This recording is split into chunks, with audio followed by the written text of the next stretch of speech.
Professor Souto Paulino, seja bem-vindo, boa tarde. Boa tarde. Pronto, a gente tá só para a gente fazer o teste de som aqui, tá tranquilo já, viu? Tá. Já. Na hora que o Godofredo der a voz de comando aí, o senhor pode começar, viu? Estamos gravando já.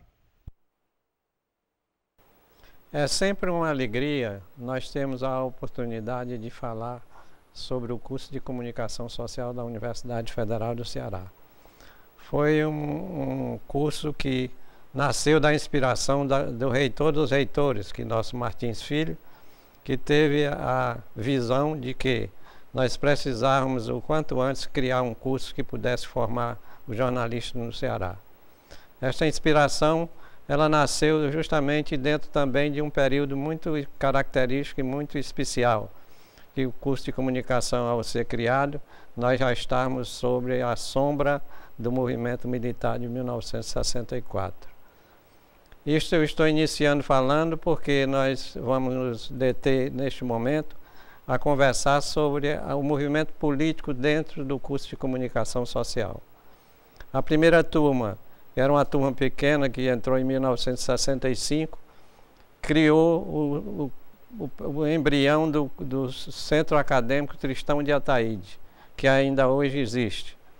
E essa criação ela não teve muito, digamos, desempenho no início, porque eram poucas pessoas. Quando nós assumimos a segunda turma, que sou eu e mais 19 pessoas, nós demos um reforço no Centro Acadêmico Tristão de Ataíde e fizemos funcionar. Inclusive, este que vos fala foi presidente do Centro Tristão de Ataíde, o segundo presidente do Centro Acadêmico Tristão de Ataíde.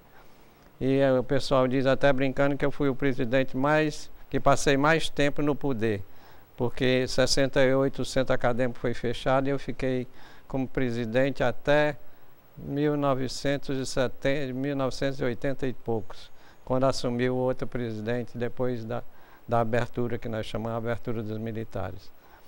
Então, dentro dessa estrutura do curso de comunicação, nós tivemos uma iniciação naquilo que eu acho que é importante dentro da universidade. É que o estudante não se detenha só naquilo que nós chamamos as cadeiras obrigatórias ou as cadeiras do currículo, mas nós temos também que trabalhar dentro de outras áreas que não as áreas oferecidas dentro desse padrão, que eu chamo a política estudantil. Naquele tempo, a política estudantil estava, digamos, em ascensão. Nós estávamos num movimento muito importante no mundo inteiro. Em cada país nós tínhamos um movimento e que esse movimento refletia nas universidades assim de uma forma formidável, porque nos dava a oportunidade de a gente discutir outros assuntos, discutir os partidos, discutir as associações, as propostas que vinham do exterior, as propostas que tinha no Brasil. E isso nos dava um certo fogo para que a gente movimentasse o Centro Acadêmico Tristão de Ataíde. Então, logo que nós entramos na turma de 1967, nós fizemos um movimento para a eleição do Centro Acadêmico e fomos eleitos um grupo muito bom, que ainda hoje somos amigos, estamos funcionando aqui em vários lugares diferentes, mas sempre que a gente se encontra, a gente se destaca na conversa do curso de comunicação social. Eu colocando isso, quero dizer que nós aproveitamos tanto a parte, digamos, de ensino propriamente dito, como essa parte que muitas vezes a gente não tem dimensão até onde ela possa chegar, que é a questão do movimento político. Dentro do Centro Acadêmico Tristão de Ataíde, nós tivemos uma participação muito importante, que foi a participação reivindicatória nossa própria, porque pela razão de ter sido criado um curso, que foi um curso criado pela universidade em convênio com a CI, que não tinha condições físicas, não tinha sala, não tinha professores, não tinha mesas, não tinha cadeiras. Basta verificar que nós funcionávamos numa sala onde estava a secretaria do curso e a sala de aula. Então, isso nos deu, digamos, um grande esforço para que a gente criasse um programa de reivindicação de melhoria do curso de comunicação social. E com a chegada da segunda turma, isso foi enfatizado, Quando entrou a terceira turma também, aí foi aumentando e também as necessidades foram aumentando. Nós não tínhamos aonde ter aula, nós não tínhamos aonde ter uma sala para onde fazer uma reunião, para se fazer um seminário. Quer dizer, nós colocamos isso como uma proposta dentro do centro acadêmico. E tanto foi assim que, nesse momento, nós tivemos a oportunidade de nos mudar para vários lugares.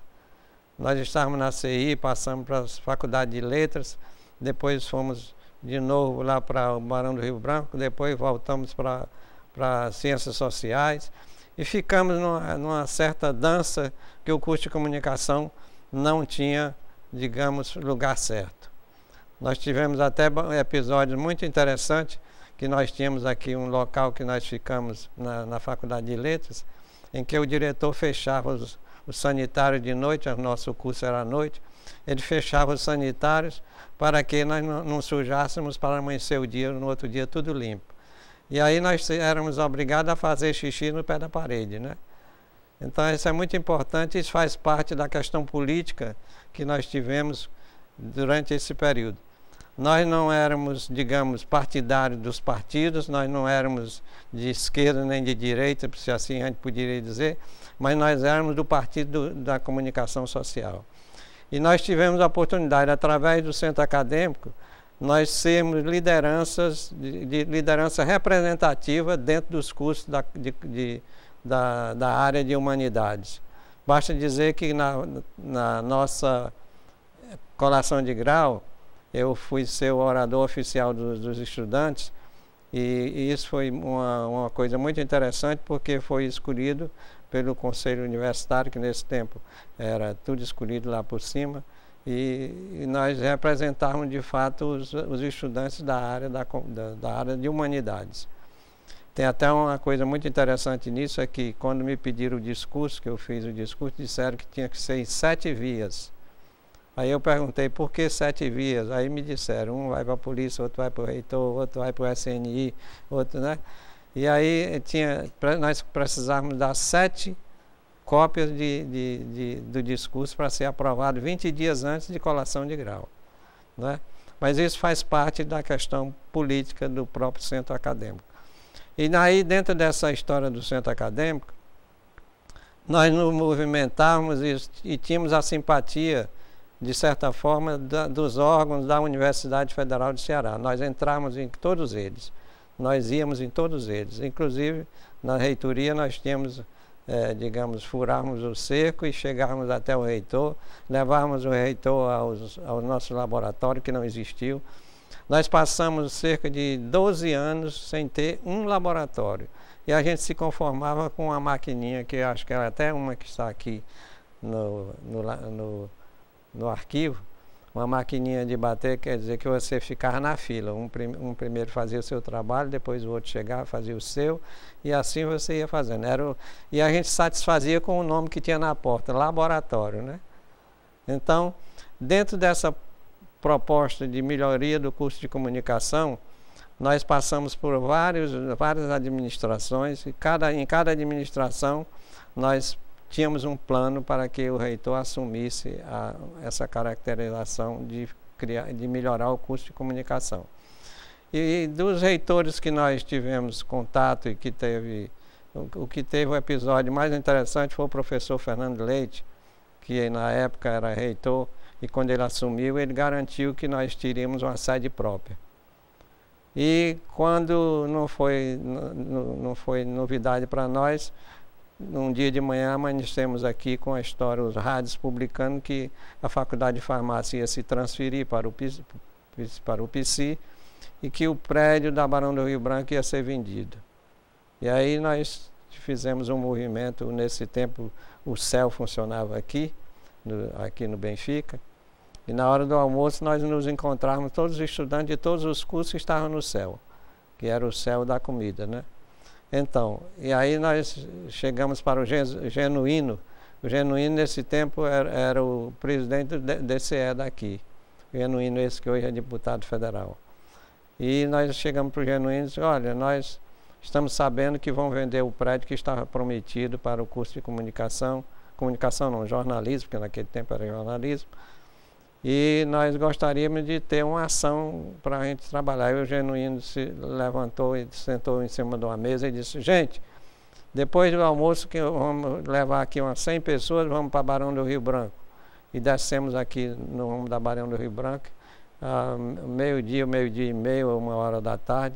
Nós chegamos no prédio, invadimos o prédio onde funcionava a Faculdade de Farmácia e demos o grito de independência, dizendo que só saímos quando o reitor se determinasse a dizer que o prédio era nosso. E aí ficamos, foi um movimento muito interessante, porque ficamos uma noite lá, inclusive todo mundo com medo, porque naquela época a polícia era quem comandava, né, o exército e etc. Quando nós fizemos essa ação, o presidente da Uninacional, que naquele tempo era uma instituição bastante forte, o presidente da Uninacional veio direto prestar solidariedade. Nós passamos 2 dias e uma noite lá no prédio, em vigília. E no final nós só saímos quando o nosso coordenador, que era o professor Carlos Daus, que aliás, diga-se de passagem, é a quem o curso também deve muita coisa. Ele era chefe de gabinete do reitor Fernando Leite e também nosso coordenador. E quando essa controvérsia funcionando, o prédio é nosso, o prédio não é, o reitor diz que não é, aí ele fez uma carta muito interessante, que nós temos essa cópia, inclusive foi publicada num livro que tem da Disa Sá, o livro chamado Ensino de Jornalismo no Ceará. O professor Carlos Daus fez uma carta muito séria para o reitor, dizendo o seguinte: naquelas condições que nós estávamos, não dava para funcionar, e ele também já estava avisando que iria sair da coordenação do curso. Isso foi o pingo d'água para que a gente tivesse um reforço, que a imprensa também deu ajuda naquele momento. E esse reforço do Carlos Daus foi muito importante, porque o Fernando Leite, logo em seguida, resolveu dizer que o prédio era nosso, e na outra semana já estava lá um engenheiro para fazer as reformas e etc, etc. Então essa é uma história que nós temos de iniciar o curso de jornalismo, que naquele tempo era jornalismo, e a história da questão política, que nós vamos naturalmente, nessa conversa que estamos tendo, nós vamos desenvolver para um melhor conhecimento dos nossos estudantes de hoje e para os estudantes que vão entrar para a faculdade daqui a tantos anos, que a gente não sabe quantos. Então, é muito importante essa data ser comemorada, porque o curso de jornalismo, que hoje é comunicação, apesar de todo o seu sofrimento, apesar de todas as impossibilidades que nós víamos em nossas frentes, nós talvez, se fizéssemos uma análise naquele momento, a gente poderia até dizer que nós não iríamos ver a comemoração desses 45 anos. No entanto, nós verificamos que o curso de comunicação hoje, que é comunicação, ele tem uma responsabilidade muito grande, porque dentro das redações de televisão, de jornais, de revistas e de todos os veículos de comunicação do Ceará e do Brasil, nós temos uma grande parte de participação neste trabalho. E esse trabalho, naturalmente, foi um trabalho alicerçado por nós, os estudantes, pelos professores, por todos os reitores que deram ajuda para que a gente, de fato, saísse daquele caminho que não era muito interessante. E, naturalmente, numa festividade como esta que nós vamos fazer agora neste mês, que é o mês dos 45 anos, nós temos que lembrar todas aquelas pessoas que deram a sua contribuição.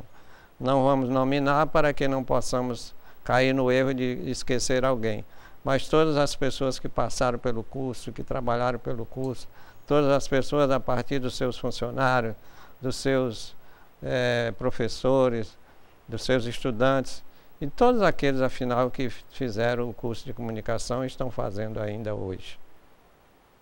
Melhorou, Godô? Ficou ótimo. Obrigado por lembrar dos funcionários.